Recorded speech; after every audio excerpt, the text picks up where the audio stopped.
Channel के सभी दर्शकों को नमस्कार, जय श्री कृष्णा, प्रणाम। ईसावास्यमिदं सर्वम की भावना के साथ आपके हम सभी कमेंट पढ़ते भी हैं, अच्छे कमेंट का उत्तर भी देते हैं और जो कमेंट अच्छे नहीं होते उनका उत्तर हम नहीं देते। हाँ, जिन लोगों ने चैनल ज्वाइन किया है उनके कमेंट्स का उत्तर हमको बाध्य होकर देना ही पड़ता है। ऐसा नहीं है कि हम आप सबसे स्नेह नहीं करते, हम आपके साथ उसी तरह जुड़े हुए हैं जिस तरह से हम अपने मेंबर्स के साथ जुड़े हुए हैं। परंतु होता क्या है कि जब आप कमेंट करते हैं तो उसमें जो ज्वाइनिंग बैज होता है वो लगा होता है। ज्वाइनिंग ज्वाइनिंग बैच की वजह से हमें उत्तर देना चाहिए, ये पॉलिसी भी है यूट्यूब की। तो चलिए हम चर्चा करते हैं आज के इस विशिष्ट संदर्भ को लेकर के जो ज्योतिष में अत्यधिक महत्वपूर्ण है।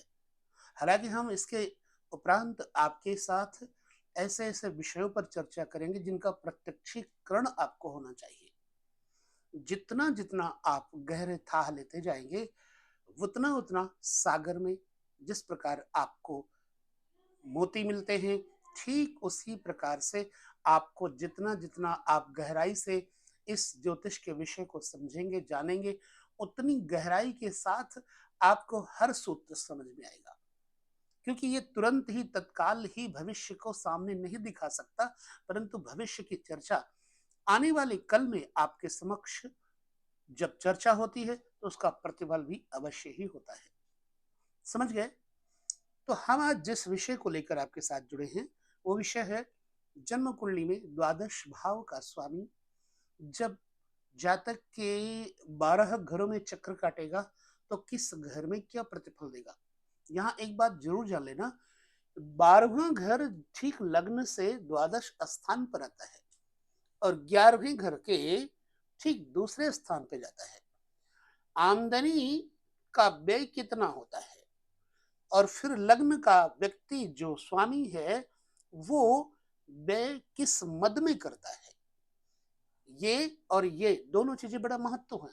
और ठीक यहां पर देखिए, आमदनी से ठीक चतुर्थ जो व्यक्ति संचित करके आमदनी के द्वारा धन को रखता है उसका घर ये है। इसलिए यह घर बड़ा महत्वपूर्ण है।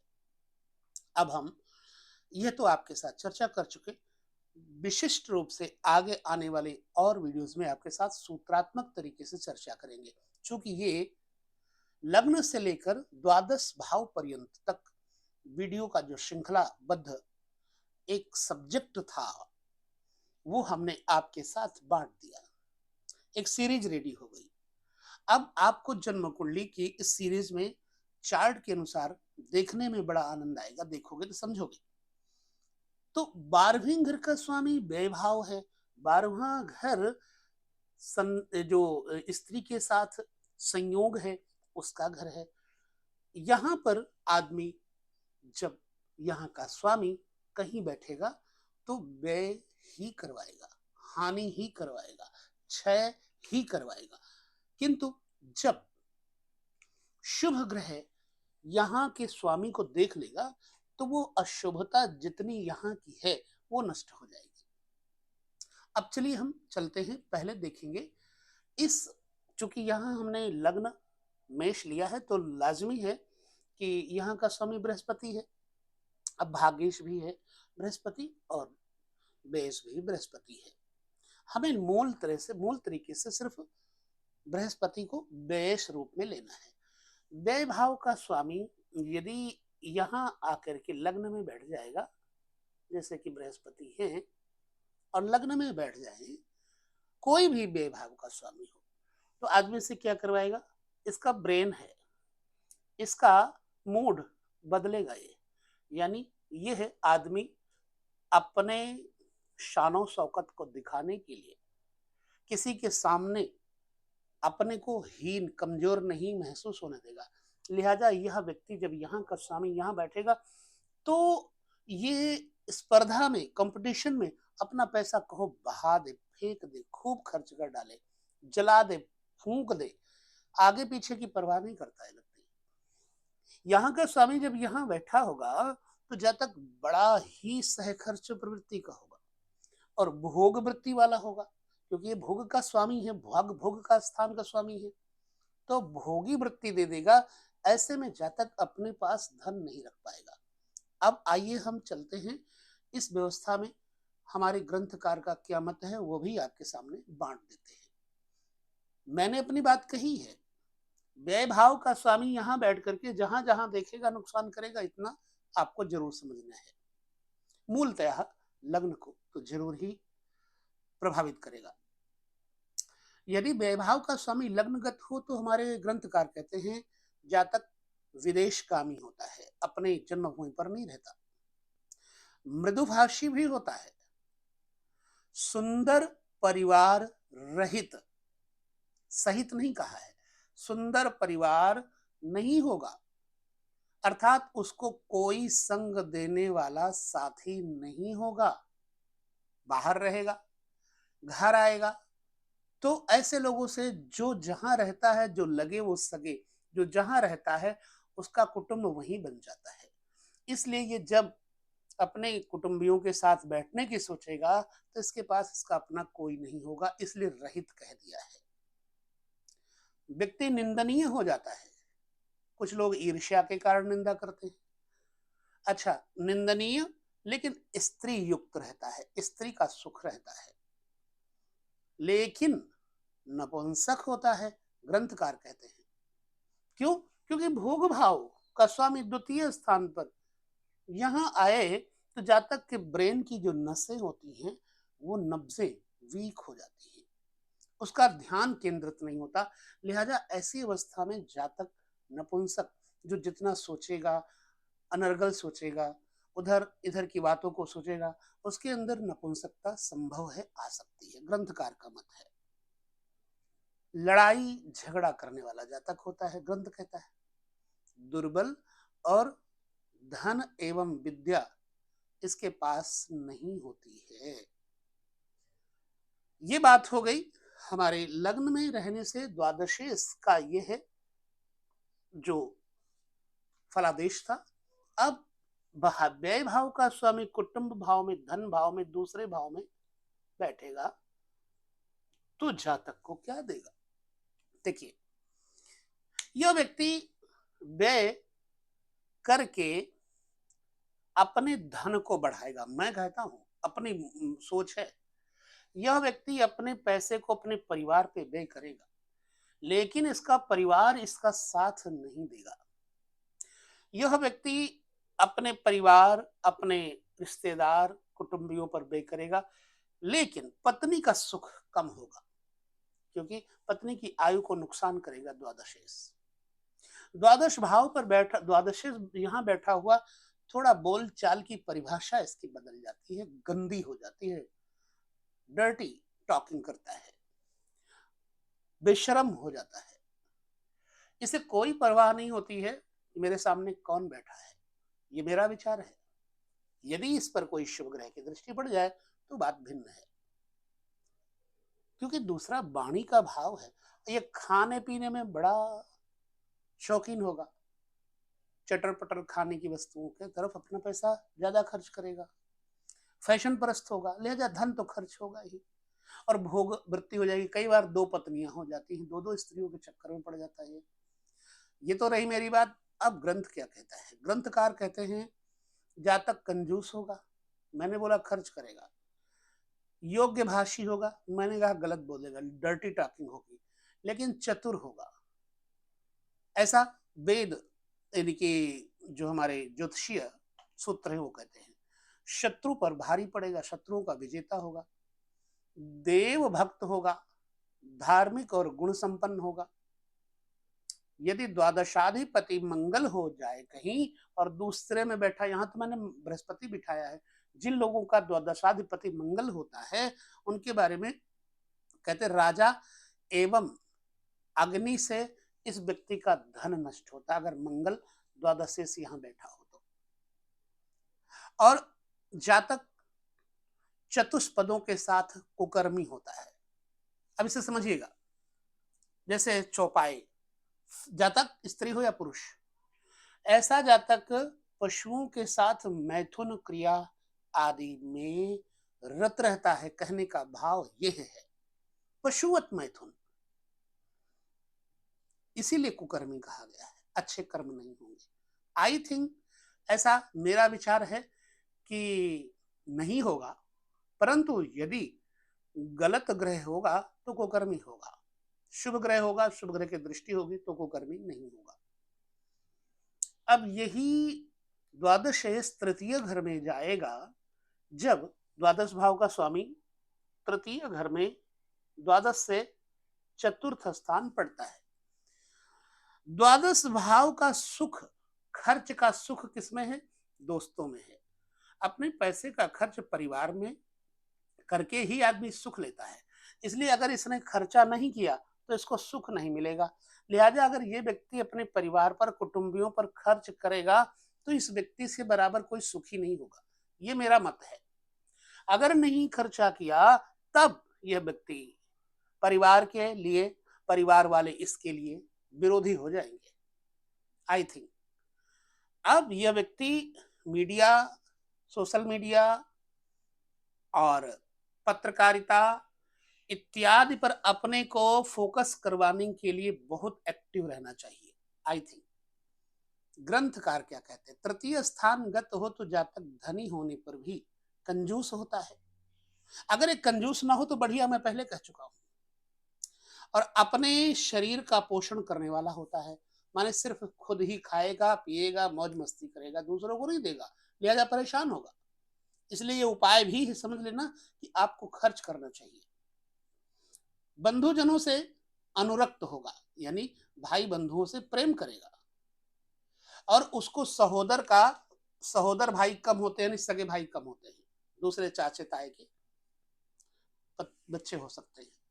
लेकिन अगर पापक ग्रह हुआ तीसरे घर में द्वादशेश, तो भाई बंधु रहित होता है। संतान और स्त्री आदि से उसे उसके विचार नहीं मिलते, अनबन रहती है, ऐसा हमारे ग्रंथकार कहते हैं।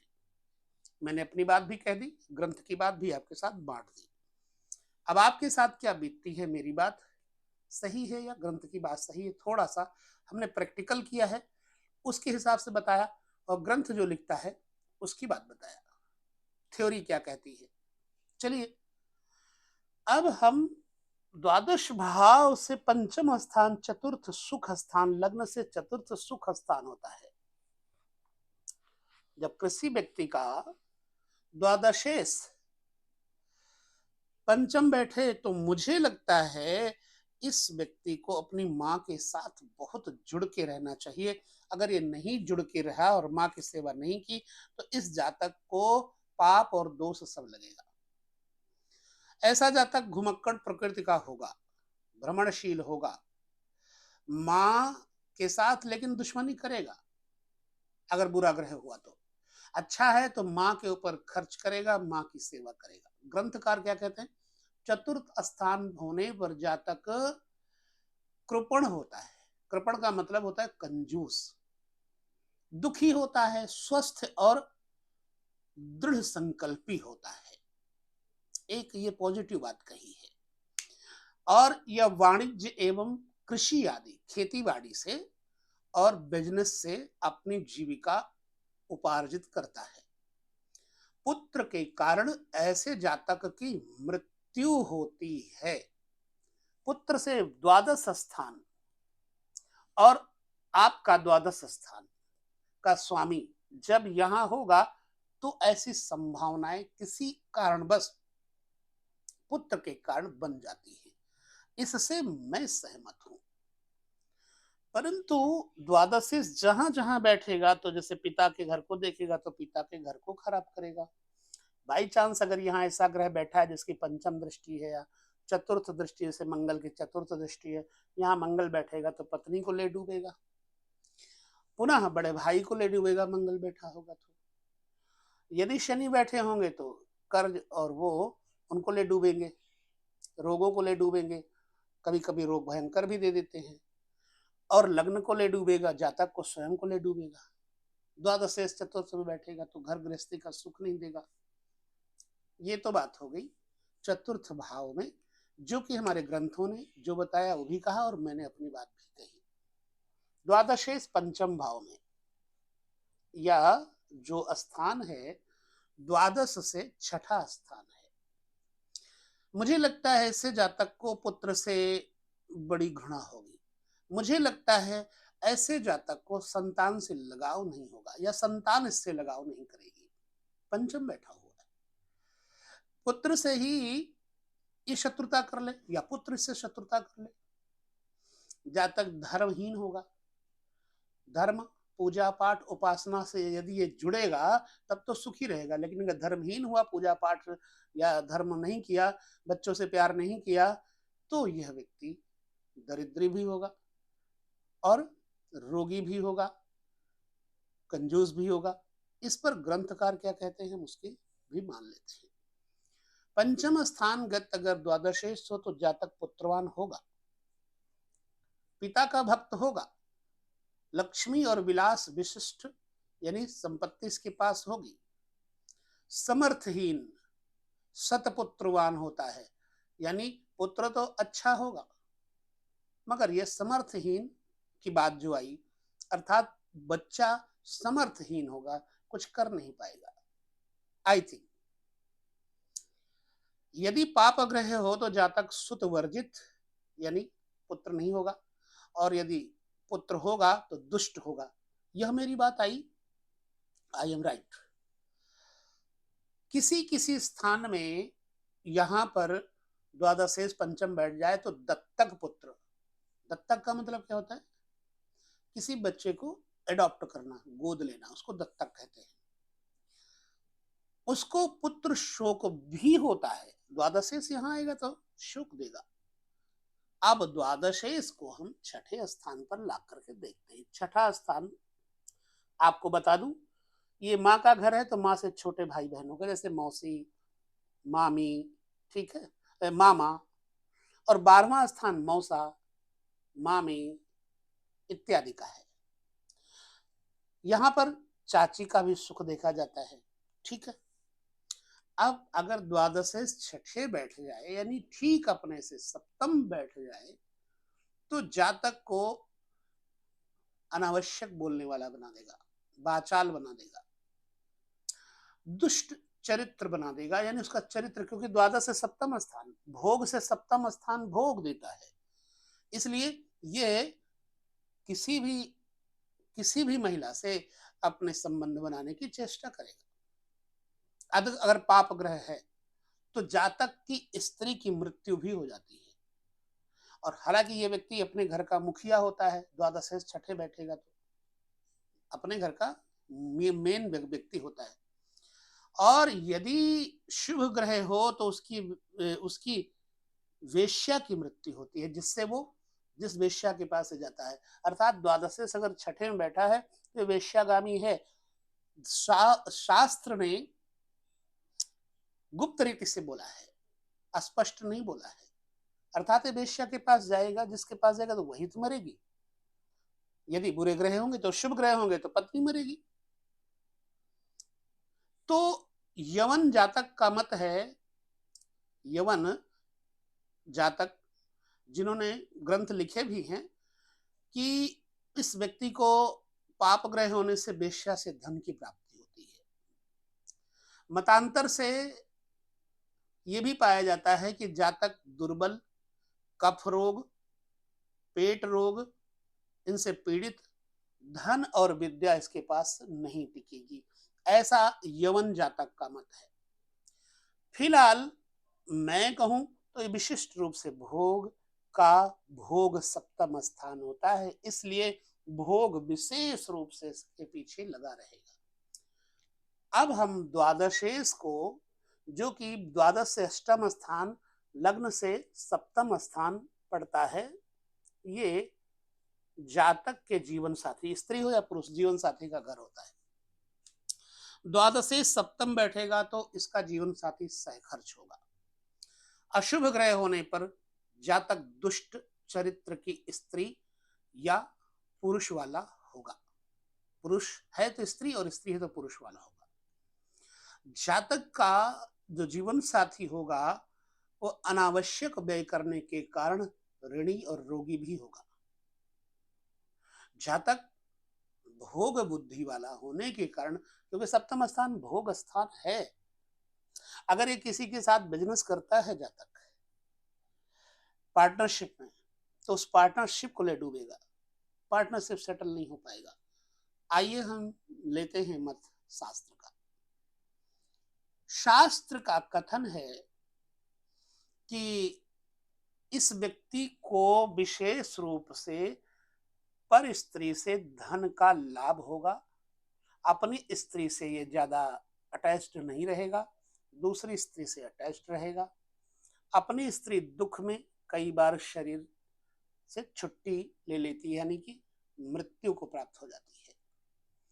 इसलिए द्वादश से अगर अष्टम अपने से अष्टम बैठेगा तो जातक के स्त्री को तो मारेगा ही, जिस स्त्री से ज्यादा लगाव रखेगा उसकी मृत्यु या उसको कष्ट निश्चित है। द्वादशेश अपने से नवम और लग्न से अष्टम में बैठे जब, अब द्वादशेश का भाग्य मृत्यु स्थान देखिए ध्यानपूर्वक। इस व्यक्ति का जब द्वादशेश अष्टम बैठेगा तो जातक का जो अपव्यय है, निरर्थक व्यय है, व्यर्थ का भोग है, उन सब को अष्टम स्थान नष्ट करेगा, लिहाजा शुभता देगा। मेरा ख्याल है कोई बुरा नहीं करेगा। लेकिन ग्रंथ क्या कहता है? ग्रंथ कहता है जातक दरिद्री होगा, कार्य सिद्ध नहीं होंगे, इसके हर कार्य में रुकावट होगी। इस जातक का बैर बुद्धि होने के कारण लगभग सबसे विरोध रहता है, और यह जातक विशेष रूप से शुभ ग्रह हो तो धन संग्रह में फिर कुशल बन जाएगा, प्रियभाषी होगा, सर्वगुण संपन्न और धार्मिक होगा, क्योंकि द्वादश से नवम स्थान अष्टम स्थान है तो धार्मिक भी होगा। इस बात से मैं सहमत हूं।